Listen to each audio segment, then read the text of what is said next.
Hi everyone! Tara samahan nyo ako guys. Magdadrive tayo papuntang city dahil magbabas lang ako at saka train dahil may natira pa akong isang ticket. Sayang hindi ko nagagamitin kasi sa susunod dahil magka-car ako. Then mahirap mag-train tsaka sa bus. Tinaray ko lang para malaman kung paano sumakay ng train at saka bus. So ngayon gagamitin ko siya, iwan ko yung car doon sa mall, tapos mamaya magbayad lang tayo ng parking lot dahil over 2 hours may bayad yung parking lot sa mall. So magbabayad na lang tayo dahil yung ticket kailangan maubos ko ngayon. Uubusin ko lang para hindi sayang. So let's go, pupunta tayo sa mall dahil ipapark ko yung car doon sa mall sa city.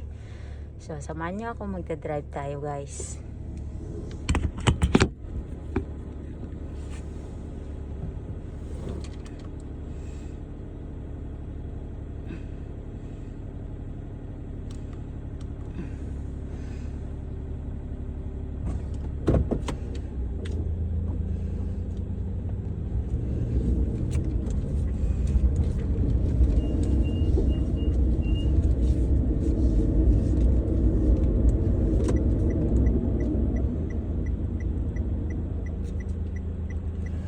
Mag-aantay tayo dito guys hanggang mag red yung stoplight kasi napakadelikado dito mag cross dahil may bako doon malapit sa bahay, hindi ko makikita sa kabilang side ko yan.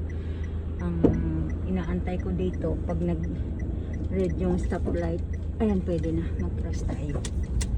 Just see, kasi may bakod banda sa right side ng bahay ko, hindi makikita sa kabilang side. So napakadelikado pag nag-cross ka tapos hindi mo makikita sa kabilang side. So we have to keep safety. Medyo traffic guys. Ang umaga kasi maraming papuntang trabaho kaya ma-traffic talaga yung lugar, yung kalsada.